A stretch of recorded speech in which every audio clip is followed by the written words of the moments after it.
Bonjour à tous et bienvenue dans cette nouvelle après-séance. J'ai vraiment de meilleures idées de jour en jour pour les introductions, je trouve. C'est swag, c'est swing, c'est... Bonjour à toutes et à tous. Voilà, j'ai trouvé cette intro intéressante et puis bah voilà, j'ai envie de dire, la dernière fois vous avez vu cette vidéo que j'ai très joliment intitulée Le combat. Et aujourd'hui, bah, on se retrouve comme à notre habitude maintenant pour la pré-séance. C'est parti.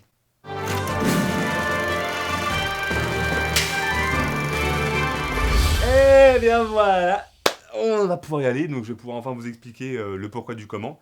J'ai vu qu'il y en a qui étaient un petit peu abasourdis de cette vidéo-là, et je peux vous comprendre parce que le thème est assez obscur, n'est-ce pas? Et il le sera certainement tout autant à la fin de la vidéo.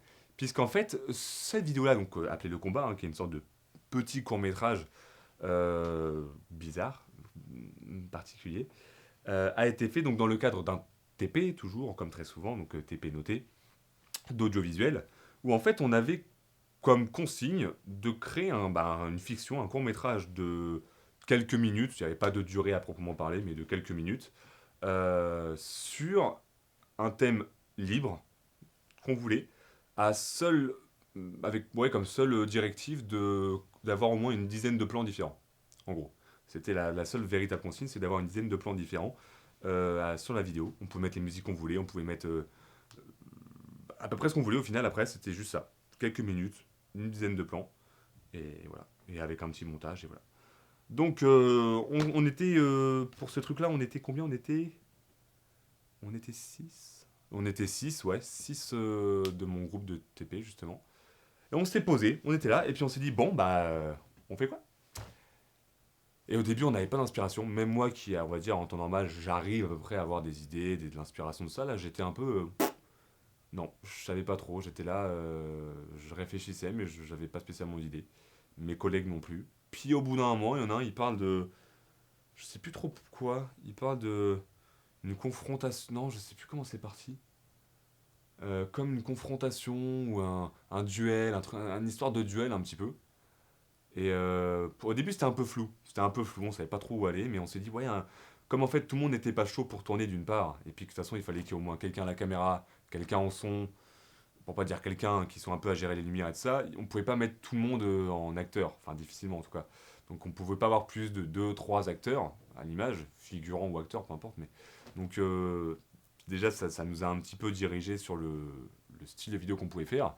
Et puis on s'est dit, bah, enfin moi je sais plus, je crois que c'est plus ou moins moi qui ai lancé cette idée-là. Je dis parce qu'on pourrait pas faire dans l'idée du duel vraiment un duel mais un combat. Pourquoi pas même le processus de combat, mais pas vraiment que le combat soit au milieu de la vidéo, que ce soit la finalité, mais que la vidéo soit plus tournée sur l'entraînement. Et après on a dit ah peut-être ouais. Alors après on est parti sur plusieurs idées. Et après bah je sais plus, encore une fois je sais plus qui a lancé l'idée. Je sais qu'en tout cas j'étais pour. Alors je sais pas si c'est moi qui ai lancé l'idée ou pas, mais au pire on s'en fout. C'était l'idée un peu de style Rocky. Donc Rocky avec vous savez les fameuses scènes où il tape dans des, je crois dans une charcuterie, enfin une sorte de boucherie quoi, où il tape dans les morceaux les carcasses de, je sais pas quoi d'ailleurs, de moutons, de bâches, je sais pas, des grosses carcasses quoi. Il tape dedans comme si c'était des sacs de frappe, il monte les escaliers. Enfin, je pense que la plupart des gens qui regardent ces vidéos connaissent Rocky, hein, c'est un peu un classique Rocky. Hein. Donc on s'est dit ouais pourquoi pas reprendre faire une sorte de parodie de Rocky, mais avec une finalité un peu voire très comique, enfin très con en tout cas très con. Et c'est ce qu'on a fait. Donc on a commencé à réfléchir à écrire tous les trucs qu'on pouvait faire pour imiter un peu le même délire que Rocky, à savoir s'entraîner sur des objets du quotidien, un peu à la con, mais qui rendrait la scène marrante du coup, ou un minimum, qui fera au moins sourire. Donc on a regardé autour de nous, on n'avait pas grand chose, donc on était dans des salles de classe, hein, donc on avait des chaises, des tables, des trucs, voilà. Et c'était en hiver qu'on a tourné cette vidéo-là. On a tourné cette vidéo en décembre, je crois. Donc il faisait tôt. Non, non, attendez, je la refais en français. Il faisait nuit tôt. Hein, en hiver, je crois qu'il fait nuit jusqu'à à partir de 4-5 heures, ce qui est un peu horrible. D'ailleurs, moi, ça me déprime complètement. Mais c'est un autre sujet. Et du coup, bah, on s'est dit, est-ce qu'on pourra pas faire même une scène en extérieur par rapport à ça? En fait, pas par rapport au fait qu'il fasse nuit, surtout par rapport au fait qu'il fasse froid. Parce que bah, en hiver, c'est un peu le principe de l'hiver, hein, je vous le cache pas, mais je le confirme, il faisait froid. Et on s'est dit, est-ce qu'on pourrait pas jouer là-dessus? Et ça a été justement l'une des scènes que vous avez pu voir dans la vidéo, À un moment, je sors en mode. Je suis là en mode, ouais, je suis chaud pour le combat et tout, enfin, pour faire un footing. En gros, j'étais parti pour faire un footing. Je suis chaud, je commence à sortir, et au bout de 2 secondes, je reviens en mode, voilà. Donc, certaines personnes n'avaient peut-être pas compris, parce que c'est pas forcément super explicite, super évident. Mais en gros, c'est pour ça que je reviens comme une tentouse en train de faire. De me réchauffer les bras, parce qu'il fait. On se les pèle dehors. Moi, je me gelais les couilles, donc je suis revenu comme ça. Donc, c'était. Ça, cette scène venait de mon. Ça, par contre, c'est moi qui avais l'idée. De toute façon, les scènes les plus cons de cette vidéo venaient souvent de moi, hein.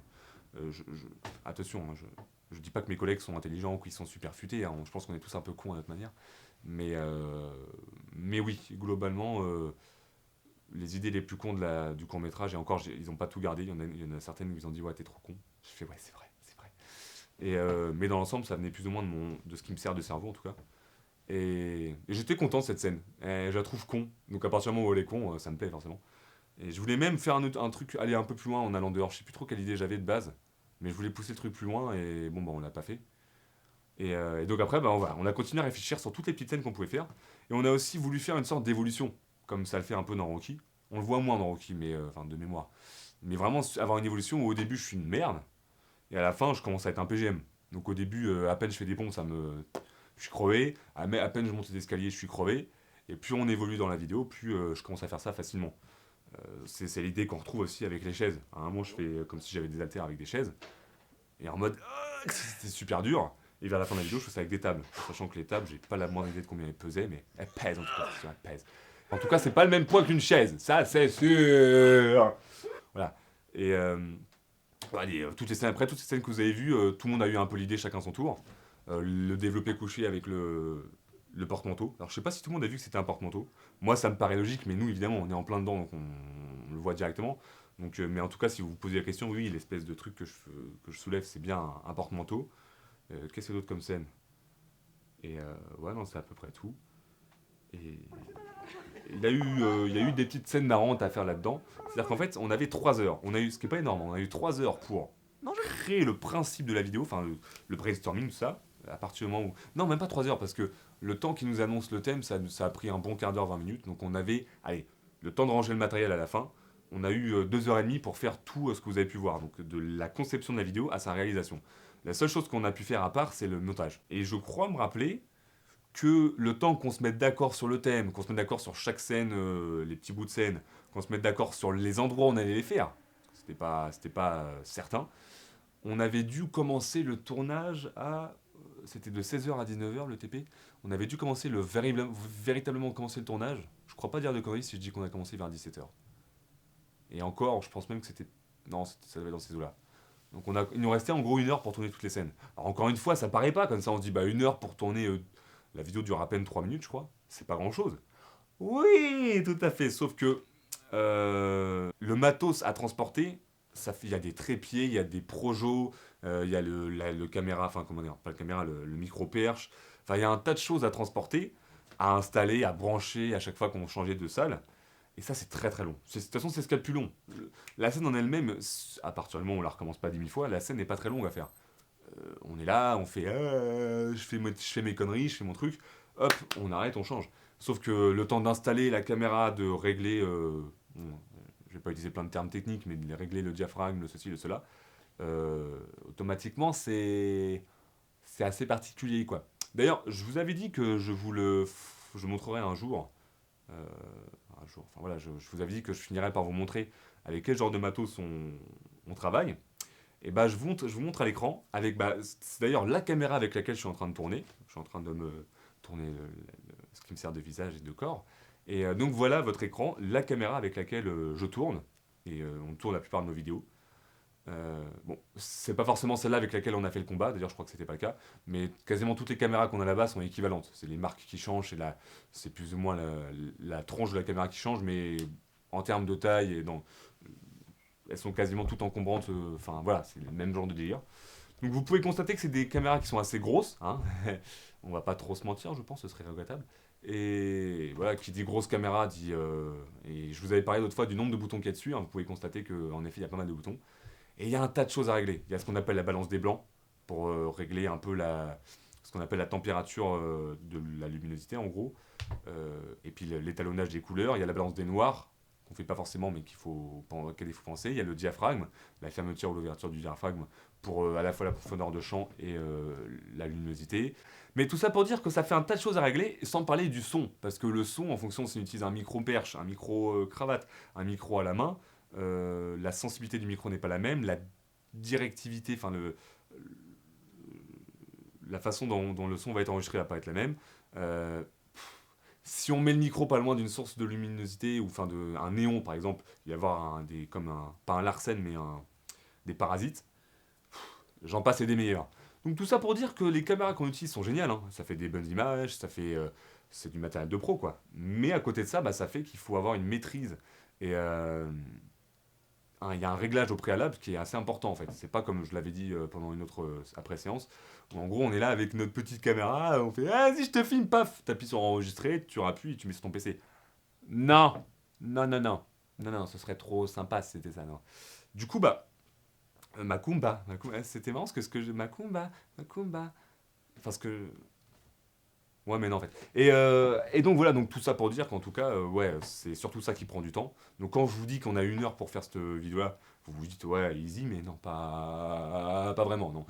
Et d'ailleurs, tout ça pour dire que la dernière scène, on a quasiment tourné les scènes chronologiquement, ce qui n'était pas voulu en soi. Mais de mémoire, on a commencé par les scènes qu'il y avait dans le hall de notre bahut, à savoir la scène où je sors dehors et la scène où je fais les tractions. Euh, Ça, c'est les 2 scènes qu'on a tournées en premier. Après, on a tourné toutes les scènes dans la salle de classe, donc tous les autres trucs au final. Et on a fini par la scène, la véritable scène de fin qui est dans le studio. Un studio, c'est une sorte de grande salle noire en fait, un studio quoi. En fait, où on a fait cette scène-là. Et cette scène-là, on l'a faite, il devait être tout juste 19h. Alors qu'à la base, on devait finir un peu avant 19h pour avoir le temps de ranger le matériel. Et je crois qu'on a fini quasiment pile à 19h.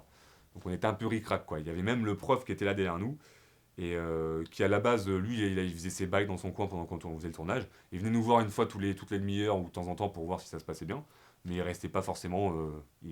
Peut-être pour se garder la surprise, parce que c'est lui qui allait nous noter. Donc il se gardait peut-être la surprise, mais il restait pas pendant le tournage. Il regardait vite fait si ça se passait bien. On disait si on avait besoin d'un truc et tout. Hop, il s'en allait et il nous laissait faire notre truc. Et là, du coup, il a assisté à la scène de fin, parce qu'au début, on l'a un peu. Je sais pas si il regardera cette vidéo-là, mais même s'il regarde cette vidéo-là, ça me fait plaisir qu'il le sache. On l'a un peu baisé, quoi.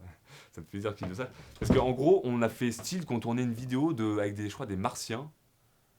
Enfin, on l'a un petit peu, je vais pas dire mené en bateau, mais on n'a pas voulu être très clair sur la vidéo qu'on allait faire. Parce que comme la chute de la vidéo faisait quasiment tout l'intérêt de la vidéo en elle-même, presque, je dis bien, si on lui expliquait toute la vidéo et surtout la chute, c'était con. Et ce qui est marrant, c'est qu'il a assisté à cette scène de fin où je me fais tordre le téton. Il a assisté en direct. Et là, il s'est tapé une grosse barre et il nous a fait ah, d'accord, je comprends un peu pourquoi vous faites votre truc d'entraînement en fait.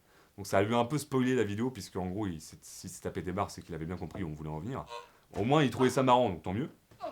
Et mais tout ça pour dire que, ouais, voilà, il a, il a un petit peu été spoilé, mais bon, ça c'est pas grave. Donc à savoir que la scène de fin, donc celle où je me fais tordre le téton parce que c'est celle qu'on a gardée vraiment pour la fin, c'était vraiment celle qu'on a tournée l'an dernier, j'ai fait ça devant le prof. Ça m'a fait très marrer de jouer à l'homosexuel devant le prof.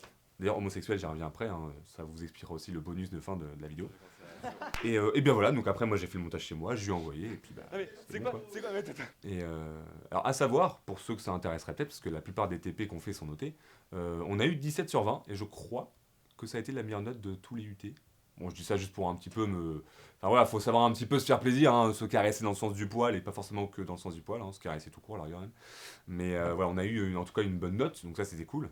Et on s'est marré, donc dans l'ensemble ça c'était vraiment cool. Et pour vous expliquer rapidement, pour finir la fin de la vidéo, où en fait je vous ai quasiment laissé le même générique que j'avais mis dans la vidéo de base, et où au moment on parle du prof et on lui dit gros bisous, blablabla. En fait, si vous voulez, on a 2 profs d'audiovisuel, 2 intervenants, c'est pas vraiment des profs, c'est des intervenants, ce qu'on appelle des intervenants. Et le deuxième, donc pas celui que nous notait pour celui-là, mais l'autre, il faut savoir que sur les 6 groupes de TP qu'on a dans l'IUT, donc on est une dizaine, un peu plus de 10 par groupe de TP, mon groupe de TP, on est les seuls à être un groupe uniquement de mecs. Voilà, je vous laisse imaginer un peu le truc. Donc on a eu un peu cette réputation, ouais, je sais pas si on peut appeler ça de réputation, mais en quelque sorte, quoi. Enfin, en tout cas, c'est un fait, hein, on est le seul groupe de TP avec seulement des mecs. ce qui n'a pas dû se faire énormément dans l'histoire de cette UT-là, pour pas dire même dans tous les groupes de classe de l'univers. Mais ça s'est fait comme ça, voilà, ça a été par ordre alphabétique, il s'est trouvé qu'on a été que des mecs, quoi, ce qui nous dérange pas en soi, on en rigole même et on en joue même. Et justement, on en joue tellement qu'en fait, à chaque fois qu'on est avec des profs avec qui on s'entend bien, on s'amuse pas trop à faire ça avec des profs avec lesquels on n'est pas à l'aise, mais les profs avec lesquels on s'entend bien, on joue un peu là-dessus, on fait un peu... je vais pas dire qu'on fait les gays, mais vous savez un peu de toute façon comment on est avec mes potes d'Allocugie entre autres, ou voilà. Bah, on a un peu les mêmes délires, quoi. On joue un peu de ça, du fait qu'on est que des mecs. Si bien qu'en fait, notre deuxième prof d'audiovisuel nous a surnommé le TP de gay. Ça ne s'invente pas. Non, non, il n'y a pas la peine de chercher, de tergiverser, de chercher midi à 14 h. Cela ne s'invente pas. On s'appelle, on a été surnommé le TP de gay. Donc, bah, nous, il fallait pas nous le dire deux fois, hein. Dès qu'on l'a appris, on a repris ce nom-là, en fait. On a repris ce nom-là et on a apprécié, on a validé ce nom-là. Et c'est notre nom officiel, le TP de gay. Et du coup, bah, c'est pour ça qu'à la fin, on fait une grosse dédicace écrite en rose à ce prof-là, qui n'était pas présent pendant ce TP-là, mais à qui on faisait un gros bisou, et à qui je refais un bisou. Il ne verra certainement pas cette vidéo, mais c'est pas grave, je lui fais un gros bisou. Et voilà, parce que d'ailleurs, c'est des profs super sympas. Euh, je le dis parce que, encore une fois, je sais qu'il y a limite aucune chance qu'il le voit, mais c'est assez rare pour le souligner, dans le sens où il y a beaucoup de profs qui sont cool, voilà, cool dans le sens où ça va, mais je trouve que c'est de plus en plus rare des profs qui sont vraiment super super sympas, quoi, mais genre super cool, super ouverts, super simples, enfin voilà quoi. Pour moi, et de base en plus, c'est même pas des vrais profs, de base c'est des intervenants. Mais c'est peut-être ça qui fait que c'est des super profs pour moi, et pour nous, hein, parce que je suis pas le seul à le penser. Donc on a vraiment des super profs en audiovisuel, des mecs super sympas. Et donc c'est pour ça qu'on peut se permettre de faire ce genre de dédicace à la fin d'une vidéo. Mais en tout cas, voilà, des profs vraiment sympas et à titre posthume, enfin à titre non direct, enfin voilà, je les remercie de nous d'avoir été aussi cool et que c'était vraiment sympa de les avoir en tant que prof cette année. Donc voilà. Et donc bah, vous avez votre explication sur ce petit message de fin. Et donc vous avez par la même occasion votre explication sur l'espèce de petite dédicace que j'ai appelée le bonus 100% gay, où en fait mon collègue me, me replace parce que j'avais mis, on savait pas quelle vidéo on allait faire en fait. En venant, on savait pas qu'on allait faire cette vidéo-là. Et du coup, j'étais venu en jean de base. Donc ce collègue-là, euh, qui habite sur place, ou quasiment juste à côté du bahut, il était allé chez lui pour chercher un jogging, un semblant de jogging, un vêtement qui fait sport. Et la seule chose qu'il avait, c'était un sarouel. Mais je trouve que je sais pas si vous avez déjà eu à mettre des sarouel, ouais, hein, on se comprend. C'est une sorte de putain de jogging super fin, mais super large. C'est-à-dire que quand on le prend au bide, enfin qu'on l'écarte, il y a deux fois notre largeur, quoi. Et en fait, c'est un truc qui se plie une première fois, qui se replie et qui se serre avec un nœud en gros. Et, et du coup, bah, ils me le remettaient. Et ils étaient en train de filmer et on trouvait la scène assez marrante. Enfin, eux, moi je voyais pas, mais eux, ils trouvaient la scène assez marrante de dos, hein. Et on a même Agnew, donc Agnew qui est le seul Renoir de toute la promotion. Voilà, on était environ 70 élèves dans cette première année. C'était le seul noir. Voilà, hein. Je dis pas ça de façon raciste, hein, c'est juste un fait. Et du coup, bah, moi, je kiffais ça, quoi. Quand dans notre groupe, c'était une fierté presque d'avoir le seul Renoir dans notre groupe. Et ce qui était assez marrant d'ailleurs, c'est que ce mec-là, euh, il était, de par sa culture, de par son éducation et de par plein de choses, et il était toujours un peu. Il avait toujours un peu de mal dès qu'on faisait un peu semblant qu'on était en mode gay, en mode. Enfin, moi je fais pas semblant, moi je suis vraiment gay. Mais ouais, il avait toujours du mal quand on faisait ce genre de truc, il était là un peu. Ah, mais c'est bizarre ce que vous faites et tout. Et ce qui est très marrant Enfin, ce qui est très marrant. Moi, ce qui me fait marrer en tout cas dans ce cadre, enfin dans ce court métrage là, dans le tournage, c'est que c'est celui qui s'est presque le plus lâché à ce niveau là. Par exemple, dans cette séquence de fin, vous voyez qu'il y a un mec à la perche qui s'amuse à essayer de foutre la perche sur ce qui me sert de. Enfin, sur mon entrejambe. Bah, c'est Agnew, c'est ce fameux négro là qui se rapproche de moi et qui essaie de me foutre. Je trouvais ça marrant quoi, pour un mec qui a un peu du mal avec nos délires. Je trouve qu'il était assez réceptif au final. Et c'était un peu pareil pour une autre séquence que je sais pas si je la mettrai dans cette vidéo là, mais de toute façon, sachez d'ores et déjà que pendant les fameux maintenant, parce que je le fais chaque année maintenant, les bêtisiers de fin d'année, je mettrai, comment dire, des séquences de ces tournages-là, des bonus que j'aurais pas forcément mis dans les après-séances. Je vous mettrai une sorte de bêtisier de chacun de ces tournages-là dans le bêtisier de fin d'année. Donc je sais pas si je vous le mets maintenant, mais sachez qu'il y a une séquence où il en a redemandé. J'ai fait un truc qui pouvait faire assez homosexuel, disons-le avec les bonbons, et c'est lui qu'on a redemandé. Voilà. Je vous le dis, je pense d'ailleurs que, rien que pour vous laisser le suspense, je vous mettrai pas cette séquence-là dans cette vue-là. Voilà. Mais sachez que c'est assez marrant. Mais voilà, donc de toute façon, on se marre bien avec ce groupe-là. Moi, je suis très attaché à cette épée de gay. Et d'ailleurs, si certains d'entre eux regardent cette vue-là, je vous fais un gros salut, un gros bisou. Je vous laisse deviner où je vous fais le bisou, bien sûr. Et voilà, grosse dédicace au TP de gay parce que c'est. Il n'y a pas 36 000 TP comme ça dans le monde. Je peux vous le dire. Vous pouvez chercher, il n'y en aura pas 36 000. Donc, bah écoutez, je pense que je vous ai dit à peu près tout ce que j'avais à vous dire sur ce fameux combat. D'ailleurs, pour revenir sur le nom rapidement, un combat, j'ai pas, je ne suis pas encore illettré à ce point-là. Hein. C'est juste que c'était pour bien faire le con, c'est-à-dire moi. Et bah, voilà. C'était un super jeu de mots parce que vous, ceux qui me connaissent un minimum, savent très bien que je suis, en termes de jeu de mots, chacun son level, quoi, hein, le combat. Voilà. Donc, bah écoutez, j'espère que cette petite appréciation vous aura plu, vous aura expliqué, vous aura plus ou moins aidé à comprendre certaines choses que vous n'aurez peut-être pas compris avec la vidéo de base. Encore une fois, à mon habitude, vous pouvez aller voir dans les, comment dire, dans les commentaires si vous avez des trucs que vous voulez demander par rapport à cette vidéo-là. Vous pouvez le demander dans les commentaires. Et sur cette magnifique note de joie et de bonne humeur, je vous dis à fort bientôt. Et portez-vous bien, hein, portez-vous comme vous le voulez, hein, avec les bras, avec les mains, mais portez-vous bien, c'est ce qui compte. Et je vous dis à très très bientôt, et je vous fais l'amour. Non, mais je vous baise, non, sincèrement, je vous baise. Non, parce qu'il faut un minimum. Il faut savoir rester correct avec les gens qui nous suivent. Vous me suivez, et je vous remercie de me suivre depuis toutes ces années, pour certains.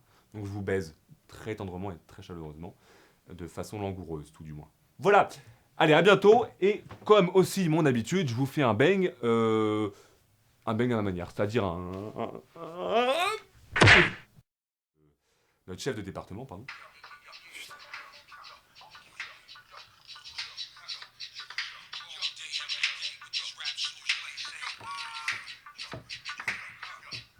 J'adore faire des vidéos où les gens m'appellent parce que c'est des connards à un moment. Merci beaucoup de m'appeler au moment où vous ne devriez pas m'appeler. Ça fait énormément plaisir.